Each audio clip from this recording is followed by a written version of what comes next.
Alright, we're going to go to Tabletop Simulator, where players are just now revealing their first chosen characters. Here we are. Looks like we have Celinka.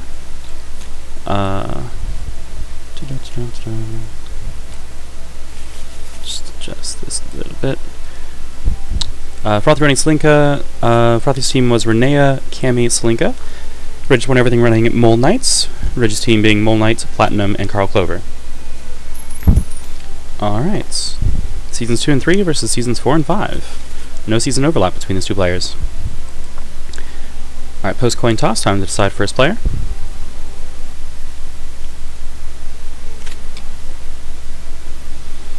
Looks like Celinka takes first. Yep, that's pretty standard. You don't usually want to give Mole Knight the first turn.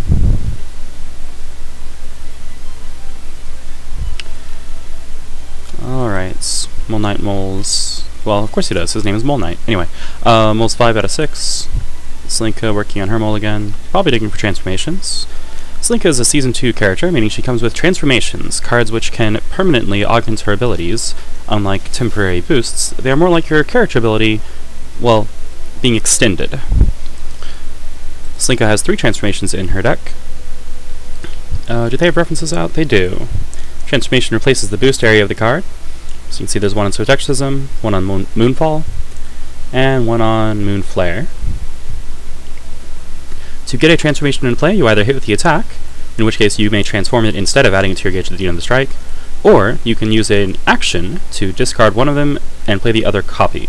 So if you have both copies in your hands, you can get rid of them, but transform them. Well, one of them. You can never have two of the same transformation, by the way.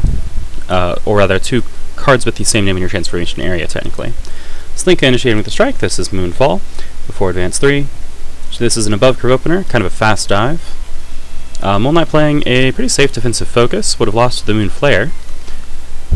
Celinka having both a fast opener, that even beats the EX dive as long as she initiates, and a projectile that does not move in, is what we call the move don't move mix-up, because she can sit there and hit you if you try to play a sweep or a focus that would trade with the dive, or her dive-like, Moonfall. Or, she can jump in and punish your attempts to hit her Moonflare, excuse me. Alright, Mole Knight boosting Tunneling, move up to 3, then if you're on your burrow, add this card to your gauge. This is just Key Charge. Key Charge is a boost from Season 3, which lets you add, well, that card, the boost, Key Charge, to your gauge. And if you play this on your burrow and move 0, it is functionally the same. Celinka initiating, this telegraphs Wishing Ward. Focus. That is unfortunate. Wishing Ward getting plus 3 power with its hit effect is going to get 8 damage total, which will stun that focus, breaking through 2 armor and 5 guards, deal 6 damage. Alright. You love to see it. Wishing Ward breaking focus is pretty much the best thing it can do. Alright, Mole Knight going to use his character ability as an action. You can move his burrow onto a space at range 3 exactly. Range is always calculated in either direction, but as you can see there is no space at range 3 behind him, so he only has one choice if he chooses to do it. He then draws a card. This is not quite a prepare action, but it's similar. Alright, Celinka probably boosting Fortune's Roar. Yep, looks like it. She drew 4 and then 1 for end of turn, putting her at hand size of 7. Yeah, 7. I can count. Alright. Mole Knight initiating from burrow with an EX. Telegraph is headbutt, but it's a little early for a headbutt. This could also be a cheeky spike, maybe a cross. On-curve cross is pretty good. It is the on-curve cross. Alright, so he is faster. He's going to move to the burrow and hit at range 2 for 4 damage. This does not stun Celinka, but he then retreats 3, moving out of range of her sweep. If you're wondering what those cards are off to the left, that was part of the effect of Wishing Ward, if you missed it. Lets her seal cards from her hand. Sealing cards places them into, well, the sealed area. Doesn't have a different name. Which just means that they are essentially removed from play. Some characters, and she is no exception, have the ability to recur cards from their sealed area. However, she only has one way to do so, and it's on an Ultra. Alright, looks like we have a move action. Celinka moving in, standing on the burrow, denying Mole Knight of his character ability, essentially, and also standing at pretty threatening mix-up range. Mole Knight boosting. Not to be denied his movement, he's going to get Tunnel Vision in play, which gives his next attack before Advance 2, meaning he can threaten a Grasp. amusingly, he can't threaten a spike. Alright, Celinka initiating. Alright, playing Moon Flare, and Moon Knight defending with Headbutt. He is going to outspeed and also stun. Now this is a force special, as you can see from the 1 force cost at the top left. So on reveal, Moon Knight had to discard a card from hand or gauge to pay the cost. Discarded a grasp from hand. But then being faster, advance 2 with the effect in Tunnel Vision, hit, push 2, and then make a choice. Either retreat 1 or advance 2 and gain advantage. Looks like Moon Knight chose to retreat 1, since he didn't need the advantage anyway. It was going to be his turn next. That 4 damage broke the 3 guarded Moon Flare, stunning Celinka. Moon Knight took his turn to spin 4 gauge to Exceed, upgrading Spiritual ability permanently, which is pretty typical if you have 4 gauges Moon Knight. He has very good Exceed mode. Celinka taking the move action, come back in. Looks like she's employing the stand on burrow tactic. Unfortunately, against an Exceeded Moon Knight, that is very difficult to maintain. Exceeded Moon Knight can place his burrow at range 2, 3, or 4, so you have to move every turn if you're trying to stay on it. Alright, Celinka initiating. Looks like that is on curve cross, hits for 3, retreats out of range. She then has a... Wait, 1, 2, 3... There we go. She then has a choice. Looks like she is choosing to engage. Makes sense. She could be using Devour My Own Tail, which let her seal her attack to draw 2 and then discard a card, letting her move through her deck faster and get cards into her sealed area at an accelerated rate. But she already has a cross in her sealed area, so it's less likely that she will choose to seal the second copy. Celinka, like a few other characters, tends to want to seal the rainbow, meaning the normals. Speeds 0, 1, 2, 3, 4, 5, 6, 7. That is block, focus, sweep, spike, dive, assault, cross, grasp. And they all have a color association, hence the rainbow. Alright, looks like Moon Knight is initiating with a focus. Sorry, spike. Oh, that was Celinka. Oh, that was Celinka's focus. Sorry, I was disoriented for a moment there. Ouch. Yeah, well, the focus is a reasonably safe defensive card, but this is Spike, it ignores armor and guard, and because this is Moon Knight, he has +2 power. Specifically because it is Exceed Mode Moon Knight. In Exceed Mode, if his before effect, if he initiates strike and chooses to gain his before effect, and then his before effect causes him to move, he gets +2 power. Notably, this means that, for example, he can initiate right here, choose to gain his before effect, but then if he doesn't move off of his burrow, well, it's not going to do anything, because he can't move into its space while he's already there. Well, specifically because it says if your burrow is unoccupied. At any rate, looks like Celinka is boosting Endless Hunger, sealing her hand, which after playing the boost was empty. Draw 4 cards and strike, striking with 1 card from hand, Moon Knight defending with an EX. Oof, EX Assault gonna stuff that offensive assaults. Unfortunate. Moon Knight calling that out, wins pretty hard, and now has Celinka under a lot of pressure. She does not have the gauge or the transformations to exceed. She's missing one of her arguably best transformations. Of course, you know, what transformation is the best depends on the matchup, depends on the situation. But she can usually get a lot of value out of the transformation on Swift Exorcism. Alright, she plays a Grasp. He responds with Cave-In with exactly 3 armor. That is not going to get stunned. So she's faster, she hits, she moves him 1 or 2 spaces, either direction, chooses to pull him onto the burrow. Makes sense, that prevents him from initiating the next turn. Does no damage and therefore does not stun. Moon Knight then hits for 4 and draws 2 cards with the after effect. Celinka, yep, wanting to get that Grasp in her sealed area quickly, chooses to use Devour My Own Tail to draw 2 and discard 1, waiting on that discard choice.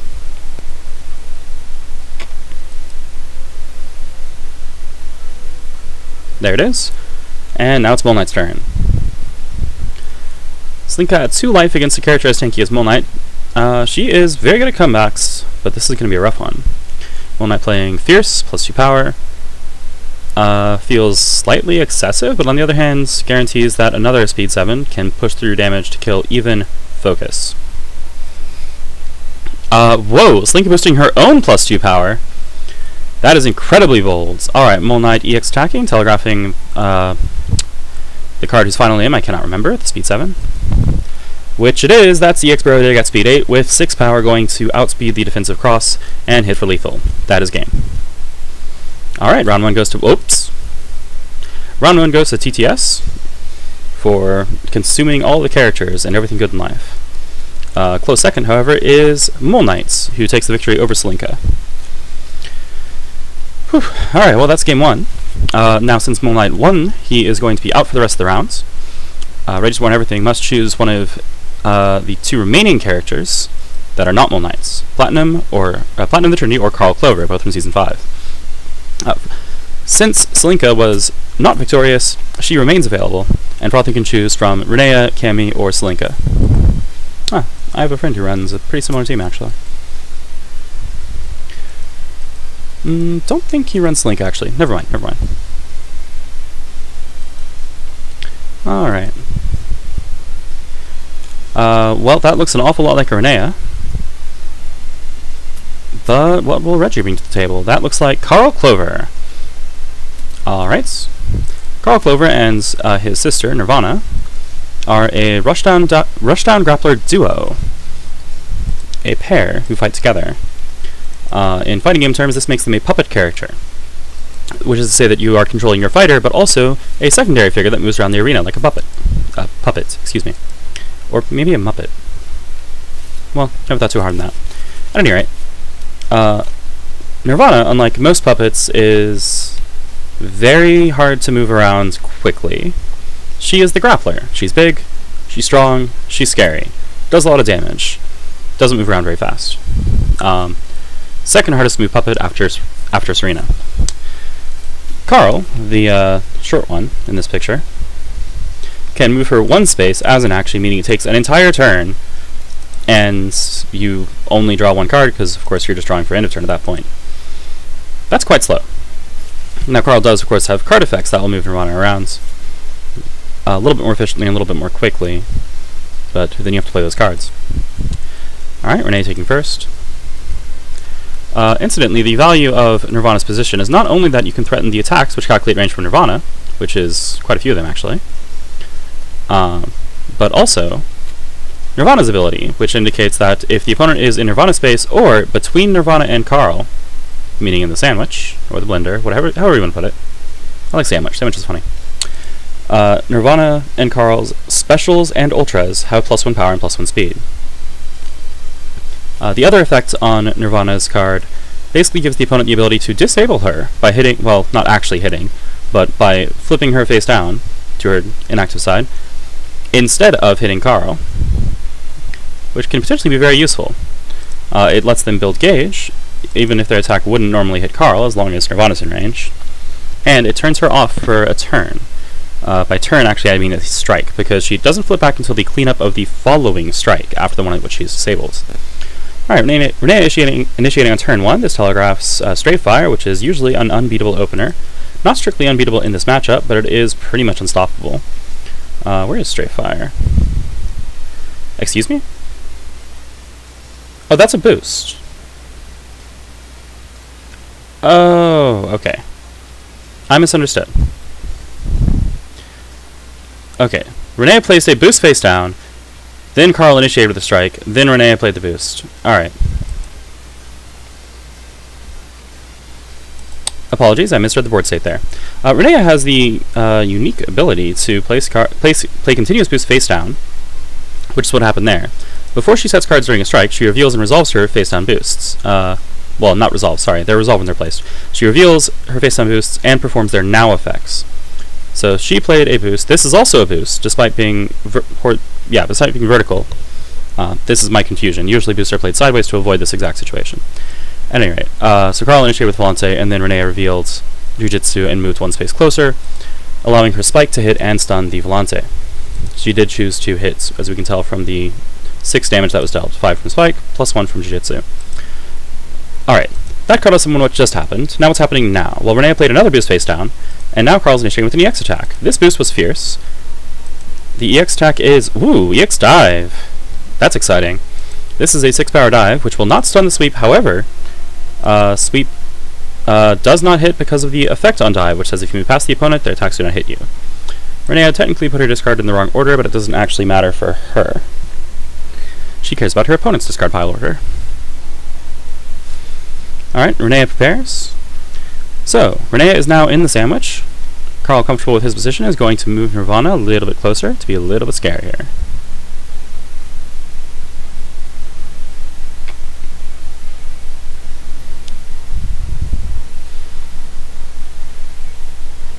Alright, Renea considering her options. Both players burned quite a bit of resources to ultimately trade fairly even on life and on gauge. However, Carl and Nirvana definitely have the favorable position here. Since Renea's between them, they are threatening some pretty heavy attacks, notably Confoco, which would be speed 5, power 7. Cantabile, speed 7, power 2. Okay, 2's not a lot, I'll admit that. And then if Nirvana moves at all closer, Conbrio, speed 8, power 4, and Conanima, speed 3, power 6, but ignoring guard ends. Pretty devastating in effect. Alright, we have a parry. Looks like it was unsuccessful. Revealing a hand with Cantabile, Confoco, Conbrio, and Rhapsody of Memories. Excuse me, didn't need to do that. I keep doing that. It's a reflex. We're not sure what the parry was. I think we're waiting for an end of turn draw.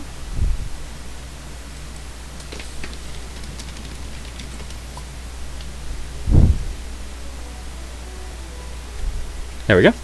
Alright, looks like Carl's going to boost Virtuoso. Plus 1 power, plus 1 speed, move Nirvana up to 1 as a before effect, then draw for end of turn. Normally you wouldn't want to let your opponent know what's in your hand, however none of these are normals, which means the threat of reading is non-existent. They're also pretty decent attacks. Confoco is now speed 6, power 8, and Cantabile is now speed 8, power 3. Speed 8. My goodness. Oh right, and Conbrio is now a threat, because the before effect on this boost would let Carl move Nirvana into range. We have another parry. Okay, probably going to get rid of one of these threats. Yep, got rid of the Conbrio. Renea indicating she is afraid of that fast card. Carl down to 3 cards in hands. Boost Light. That is pretty terrifying. We have an 8 power speed. Wait. What am I doing this math right? Speed 8? Yeah, speed 8. Yeah. Alright, this appears to be a boost? Okay, yes. And then that was a prepare action. And now this is a no, that's a boost. Nope. Alright. Getting ahead of myself. And that's another prepare action.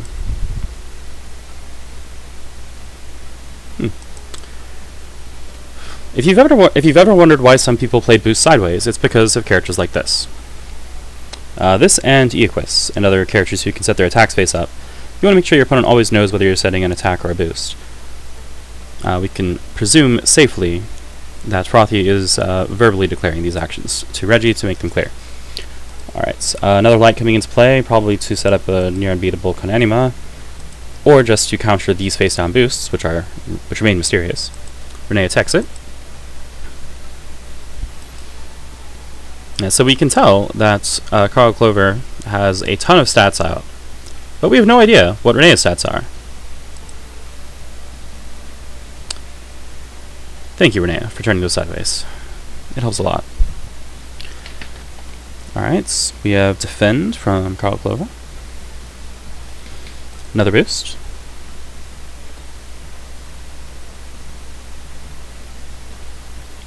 Oh my goodness, what a boost for! At the end of this, someone's gonna die. Well, not die, but explode. Horrifically. Renea checking that discard pile. Might be considering playing a reading.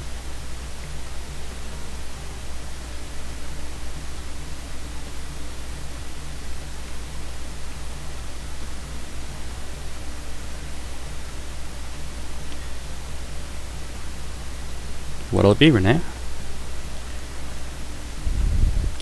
It's impressive that Carl's managed to attain a resource advantage at this state, considering being, well, at least half a grappler, maybe like 3/4 of a grappler, and 1/4 rushdown. Carl is not renowned for his excellent resource generation, let's put it that way. Grapplers are typically very thin on resources. They need to use every single thing that they have at their disposal. Oh, this is a reading. Alright, so reading, name a normal, then strike. Now note, because this is Renea, this is going to resolve as name a normal, then discard focus, then reveal all 4 of your continuous boosts, then perform their now effects in any order. So, now the opponent reveals their hand, adds a card of your choice from their hand to their gauge. Yep, okay, so Renea will know whether this reading was successful.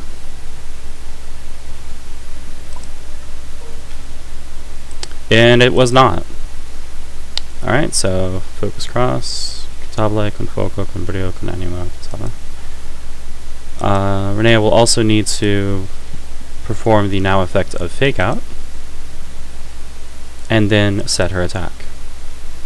Time for Renea to do some math. She's going to look at the array of stats in place, since now everything is face up, and try to figure out if there's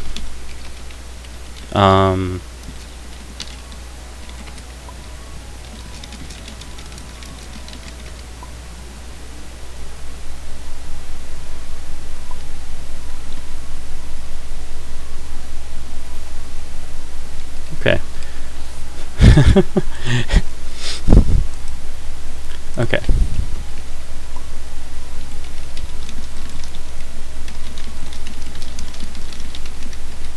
Alright. Okay, I get it now. Cumbria was being added to gauge by the effect of conspiracy unearthed. Whew. Sorry. There's a lot going on in this game state.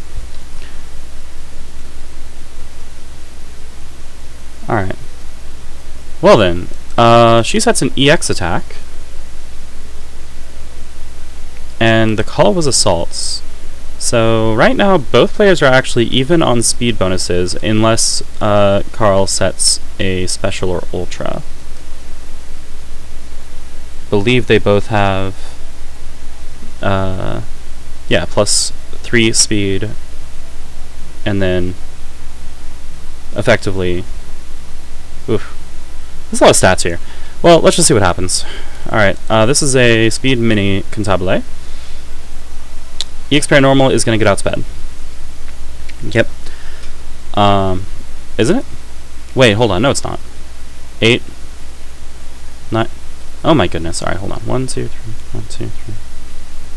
So 8, 7. No, it's not actually. EX Paranormal is actually faster. However, EX Paranormal is also not going to stun, since it only has 4 power, and Cantabile has 1 armor, 3 guard.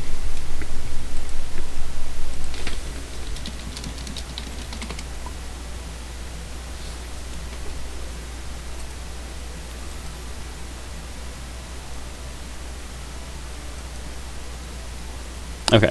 Using the hit effect in Paranormal, Renea returns Focus and 1 other card from her discard pile to her hand. They're both normals. You can safely assume that the other card was announced, although it was not shown to us. Discard piles are searchable, so that is public information, whatever card you chose to return. Alright, this is going to deal 3, if I've got this right. Yeah, okay, looks like it. And then Cantabile has 1, 2 from Nirvana, 3, 4, 5 power, -1 armor, deals 4 damage. And pulls 1 or 2, and moves Nirvana up to 1. Yep. Alright. Pulling Renea toward the corner, and then moving Nirvana 1 space closer. This is fairly standard. Typically, Carl will stick toward the edges, and then keep Nirvana in the center 3 spaces. This is because Nirvana is the grappler. She's a heavy. She wants to control the center of the board. Carl is much more mobile, much more maneuverable. He's going to be able to bounce around more easily when he needs to. Oh, I forgot about the before effect, which is why she moved 2 spaces, by the way. Before, move 1 space with the boost Virtuoso, and then after, moving her 1 with the after effect in Cantabile. Well, that sure was a strike. Here we have a reading. This is guaranteed, because those 2 normals that enter hand are both known. It's probably going to name Focus and play Konanima. It's not. Naming Sweep. Interesting, that does not stun. Renea, okay, does choose to flip Nirvana with that before effect, which means she gains a gauge and Nirvana is temporarily disabled. Interesting. Carl wins the strike, gets rid of a sweep, moves to range, doesn't take the 6 damage from sweep, which is nice, and it is now, I believe, Renea's turn.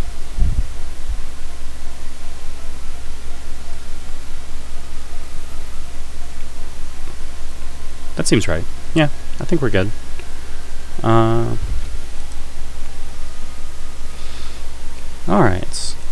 Renea still has that known Focus in hand. The question is if she can find a way to use it. Oh, that's why Carl did that.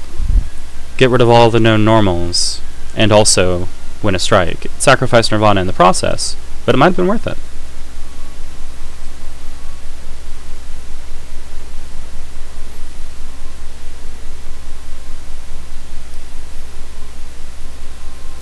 Alright, Renea considering her options. I don't think I hovered this transformation, so let me just take a look at that. Mimetism. Renea's attacks after, she may spend 2 force to sustain one of her continuous boosts. It has more words because the word sustain hadn't been invented yet. Alright, she is playing a boost face down apparently. Clover takes the exceed action, paying 3 gauge. Being a Season 5 character, this does not go to the discard pile as normal, it goes to the overdrive area. Carl also had when you exceed, you may flip Nirvana, which was on the other side of the card. So after exceeding, he chose to do so, which is why she is now active again. Notably while in exceed mode, Nirvana cannot be flipped. Alright, Renea initiating with Stray Fire, demonstrating that boost in play was in fact a Fierce, has a 4 power speed 6 Stray Fire, does either 2 damage or none depending on if Carl decides to spend force. Carl pays no force, takes 2 damage, is not stuns.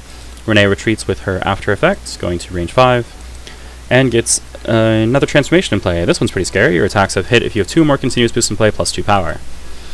Alright, at the start of Carl's turn, he discards a card from his overdrive and performs the overdrive effect on his character ability. You may move Nirvana 1 space, chooses to move Nirvana 1 space closer, it is now striking from hands. This telegraphs Confoco, but also, what are you going to do about it? That sweep is gone, and you can't flip Nirvana.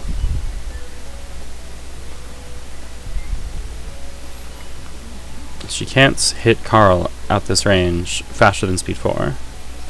The sweep is down, so you can't trade unless you have the other sweep, which I think is also down. Well, we'll find out. Wild Swing response. It is Confoco. And it's focus. Wild Swing focus. That's reasonable, at least you get some armor. Alright, so as a before effect, well, on reveal, Carl pays a force, because this is a force special. Apparently chooses not to pay force to move Nirvana. On hit, closes and gains advantage. Renea takes 4, draws a card, but does not hit, and cannot flip Nirvana, because Carl's in exceed mode. Alright, start of Carl's turn, to use advantage, discards a card from his overdrive area, performs his overdrive effect, moves Nirvana even closer, and is now doing what? Alright, as an action, moving her 1 and then striking. So, now that she is in Renea's space, Nirvana's character ability, or Nirvana's ability is active. Oh, interesting. Huh, okay. This is a speed 3 Konanima, which Renea will outspeed with her speed 5 flare. She hits for 3, closes 2, and then is out of range of the Konanima, which hits ranges 0 and 1. Alright, however, it did not stun, so as an after effects, Carl draws 2 cards. Alright. I believe that makes it Renea's turn. Renea with 2 transformations can afford to exceed with 1 gauge. That would probably be the typical play here. However, she might check the order of Carl's discard pile, because that could be pretty relevant. Alright, looks like she's paying force to... What? That's only 1 gauge. Yeah, sorry. Okay, 1 gauge to exceed. When you exceed, put the top 3 cards of the opponent's discard pile with boost into your briefcase. So this boost reads Now Strike. This boost reads Take an Action. And this is Parry. As you can see, Renea does not really get a lot of value out of the boosts that interact with the opponent's unique mechanics because she can't. She cannot move Nirvana. She does not have a Nirvana to move. Oh well. She's still got a parry, which is probably decent value. I think she still has a known reading in hand, if I remember correctly. Oh yeah, welcome to the spook, by the way. When Renea exceeds, much like, well, basically anyone in 7th Cross, she becomes a totally different character. She can no longer play boost face down. Instead, when she hits, she steals a boost from the opponent's discard pile into her briefcase.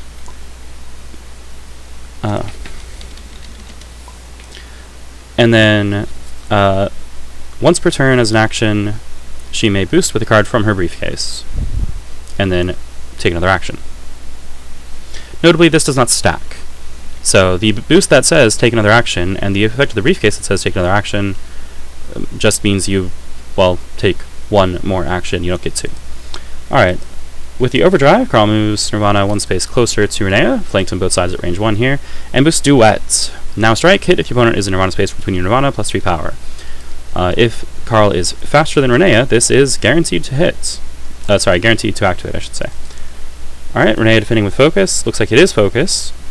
Carl winning the speed tie has a 7 power focus, which does not stun. Does not stun. Yeah, does not stun. Alright, deals 5 damage.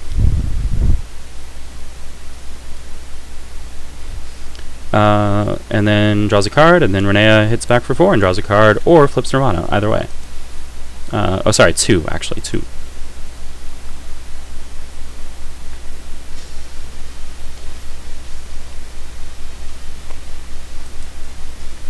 I am not sure if Carl took the damage, but I'm going to assume he did. Also, as a hit effect, which actually technically this happened earlier, would have stolen the bottom card, sorry, the bottommost boost from Carl's discard pile. In this case, I think that was the spike over here, because that looks new. That's a decent boost. This kind of boost, actually, this is a continuous boost, right? So this gives Renea access to an interesting little combo where she can play a boost from Briefcase, and then play a boost from Hands. And if they're both continuous, hey, now she qualifies for Double Down.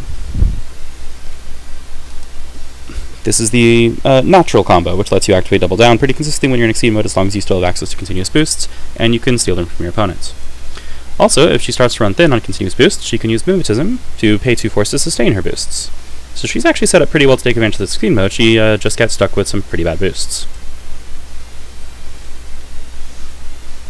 Managed to trade with the Duet, though. Better than most can do. Alright. I believe we have seen one of each Ultra from both characters, leaving one of each Ultra unaccounted for. Carl can't afford his Ultras, but Renea can afford hers. That is a defend and second action.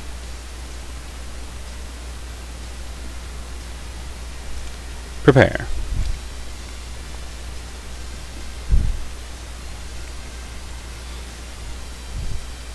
Alright, that is a defends and draw for turn, since Carl does not get to take another action after playing defends. Alright, Renea looking at that parry boost. Yep, looks like it. What is the call? Unsuccessful. Whatever it was. We see an assault and a volante.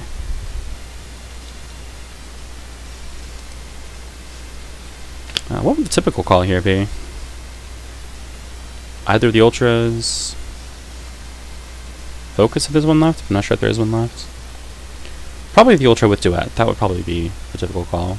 You might also go con Brio to try to get out of the way. Alright, after taking that action, she's now looking like she's going to strike. Yep, her second action is to strike. Let's see what we got. This is interesting. She doesn't have Double Down in play. Both players have defend, so it's not going to be super easy for either of them to stun each other.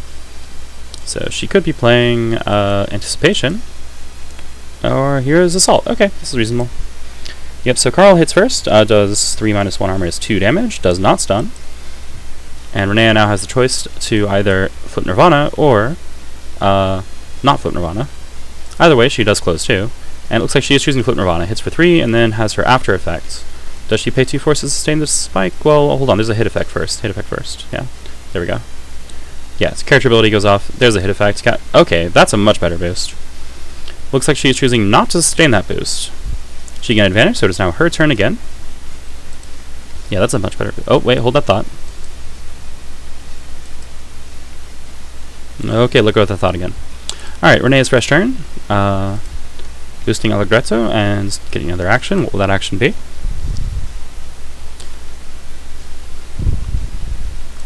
Defend. Okay, fair enough. Alright, she now has +1 armor, +3 guard, +1 speed, +2 power. Alright. Carl Clover matching that Allegretto with his own copy. I believe still held on to that known assault. That feels dangerous unless the other reading is down. I'm not sure if it is for instance.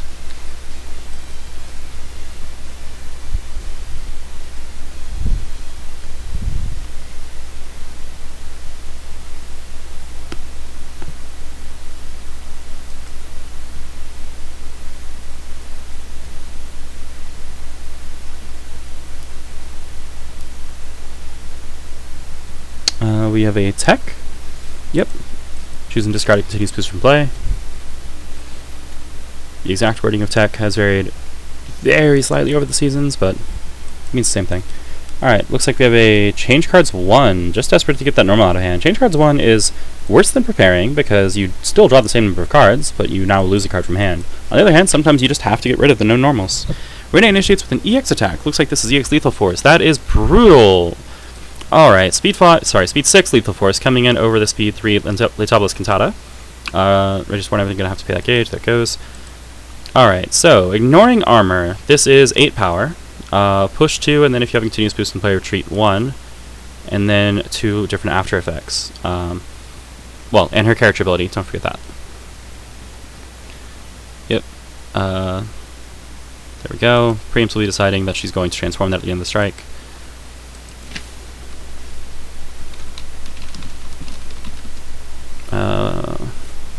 Getting a little bit ahead of things. Chooses to do that for her after. Hasn't done her hit effect yet.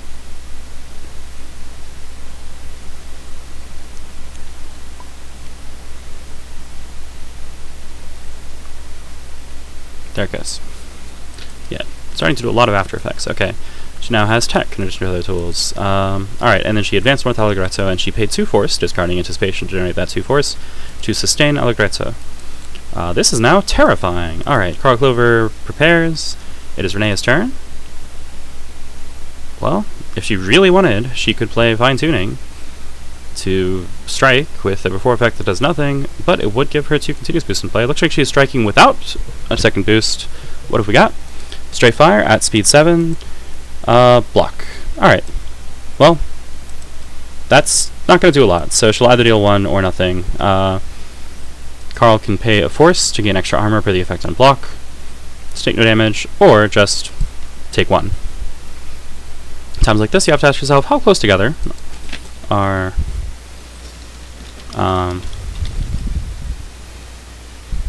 wait, again?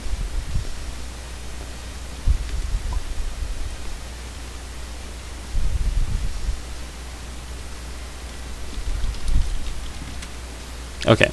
Yeah, so straight fire after retreat or after advanced 1 and then Allegretto retreated 1. Didn't choose to sustain that Allegretto. Ooh. Carl initiating with that Confuoco pays the cost. However, that is only speed 5 and cross is speed 6. So Renea is going to use the before effect on Nirvana's active side to flip Nirvana face down in the retreat, which does mean that Confuoco cannot hit and Nirvana cannot be moved. I'm not sure if I zoomed down on disable Nirvana. Here's sad Nirvana. She can't be moved. Attacks calculate from her cannot hits. She flips back during cleanup of the next strike. Alright. Renea finally attaining a pretty strong advantage here. Not including the time she gained literal advantage. Was considering changing cards from the look of it, but decided to just prepare.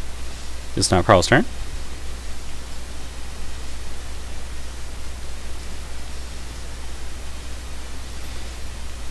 Spinning 3 force, looks like a change cards 3.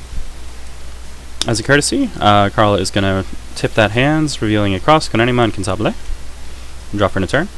The reason that this is happening is because with no discard, or sorry, with no deck, with no hidden cards other than the cards in hands, Renea could have chosen to count the discard pile and determine the contents of Reggie's hands. It is not required, but it's fairly common because it saves time. If your opponent's going to look through your discard pile and figure out what's left in your hand anyway, well, you may as well tell them to save time. You under no means are required to do so, however. By no means are required to do so. At any rate, alright, Renea's turn, or should I say the Spook's turn. Still eyeing that gauge. Renea's pretty thin on hands. I think there is 1 copy of Call Shot remaining, Call Shot remaining, but other than that, it's going to be hard to hit at this range. Paying force, that is 3 force thus far. Might she be moving closer?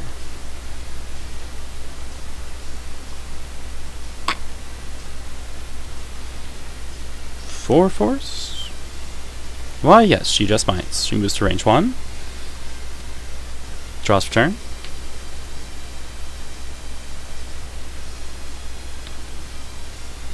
Alright, this is pretty threatening. She has a life lead, and she's willing to flaunt it. It is now Carl's turn.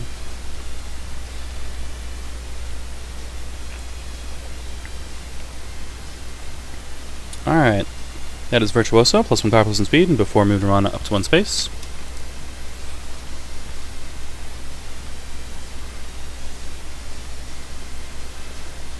Interesting.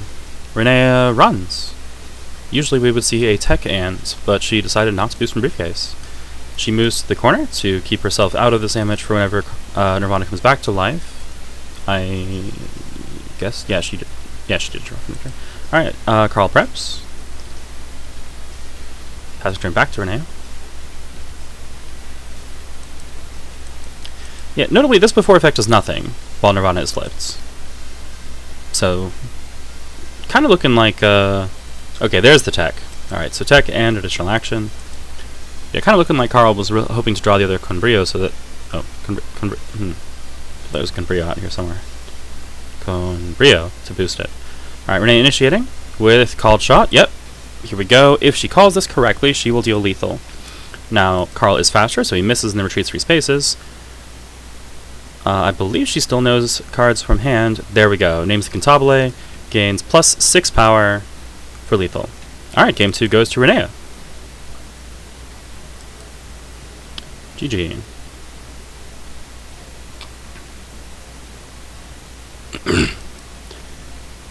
It appears players are just discussing board state. Alright, so Mole Knight takes game 1, Renea takes game 2. On to game 3. Remaining characters are Platinum the Trinity and Carl Clover again. For ReggiesWaronEverything. And then Frothi has Cammy and Celinka.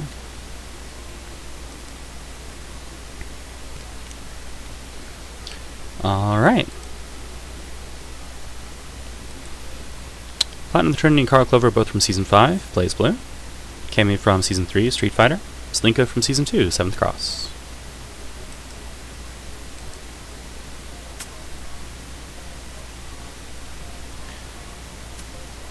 I think we've been streaming for a little more than an hour. Nope, 45 minutes. I can't count. Regardless, if you haven't been staying hydrated, please drink water. It's good for you. Alright, ReggiesWaronEverything bringing out Platinum the Trinity. Going to make that all 3 characters played this round. And then Frothi taking out Cammy. Yeah, here we go. These players got to bring their entire teams.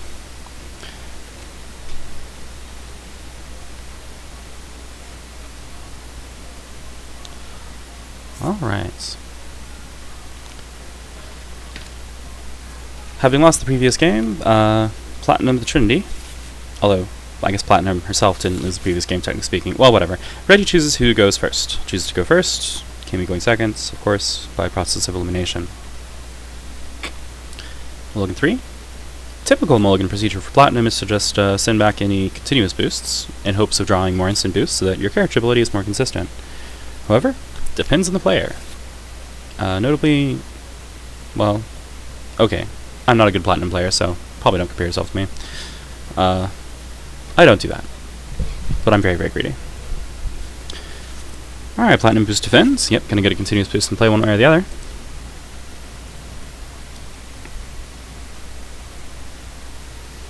Cammy striking. Alright, range 4 Cammy has a wealth of options, but they're mostly dive shaped.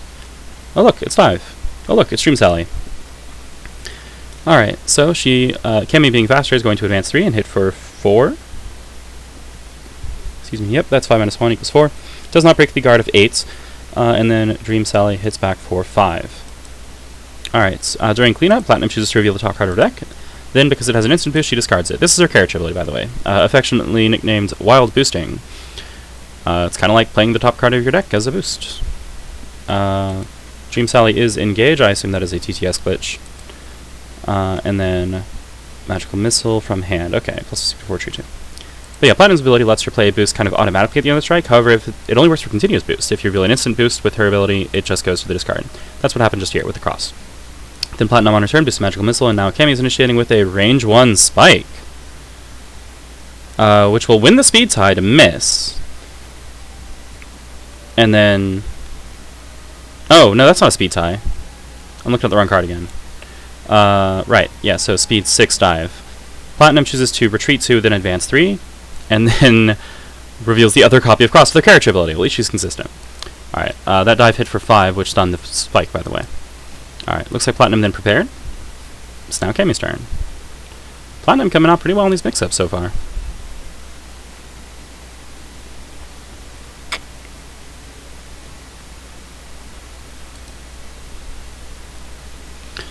Alright, Cammy initiating. Range 1 is a pretty strong range for Cammy. She has a lot of mix-up options available, although having one dive down does weaken things. That is a Cannon Spike, which does beat Sweep. Alright. She hits, pushes 3, deals 2 damage, which doesn't stun, but does move Sweep out of range. During cleanup, Platinum reveals top of her deck. That is a continuous boost, so now she has the Magical Bat in play. -1 speed and +5 guard. Yes, that is -1 speed and +5 guard. Oh, well, now I guess it's +0 speed, because she boosted Magical Cat Hammer on top of that. These effectively null each other, so she has +1 to 2 range and +5 guard. Interesting. That Cannon Spike is engaged. I'm going to assume again that it's not there just for me, because Tabletop Simulator tends to occasionally lag behind in updating the visuals. This is now Cammy's turn.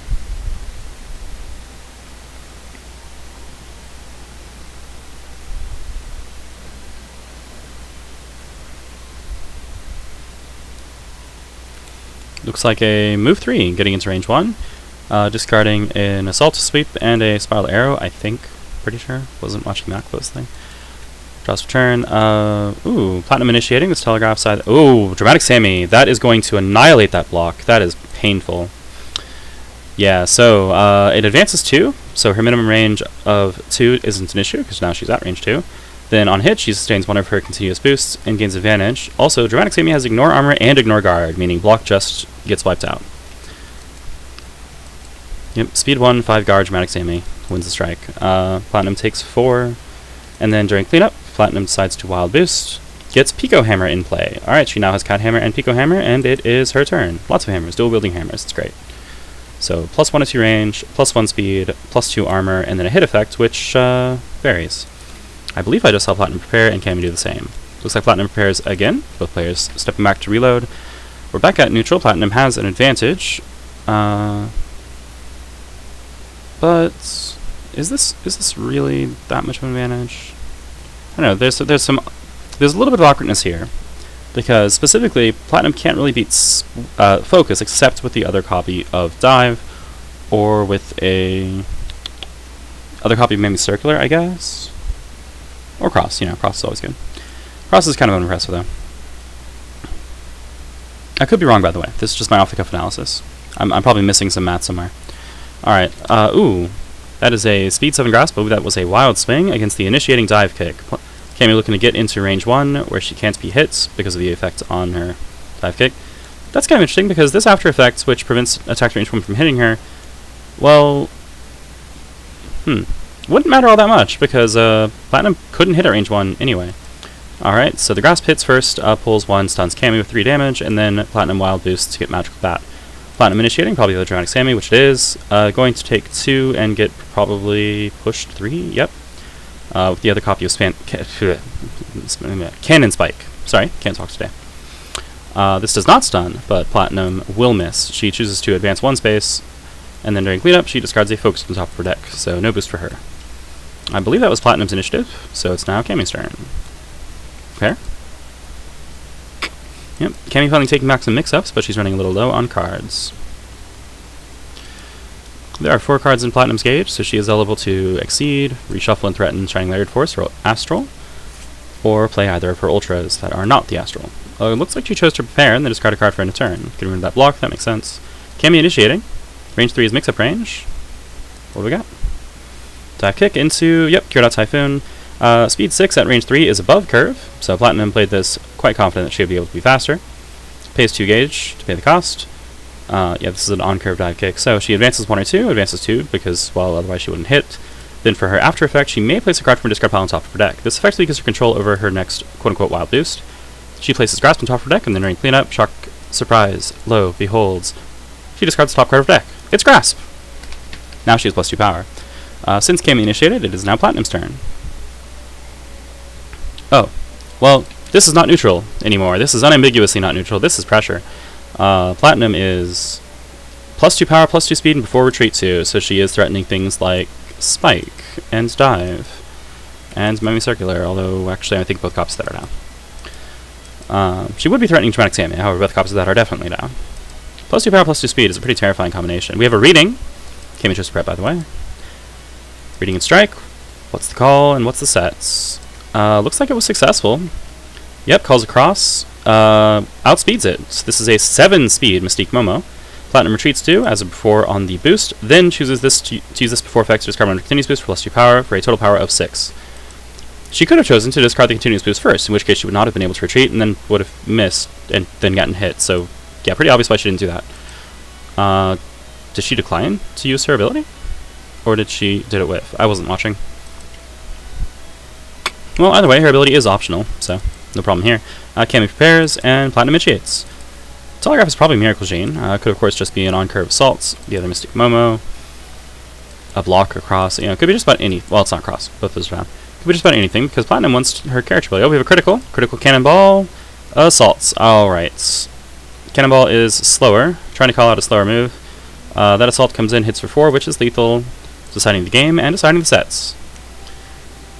Alright, Platinum takes it over Cammy, ReggiesWaronEverything takes it over Frothi. 2-1. So our victors were Mole Knight over Celinka, then Renea over Clover, and then Platinum the Trinity over Cammy. Alright. Good set, strong play. Yep. That was solid Celinka, solid Renea, solid Cammy. Mole Knight is very solid, just look at him. It's made of metal. I guess he's not actually made of metal. And then very, very good closing moves with Platinum here.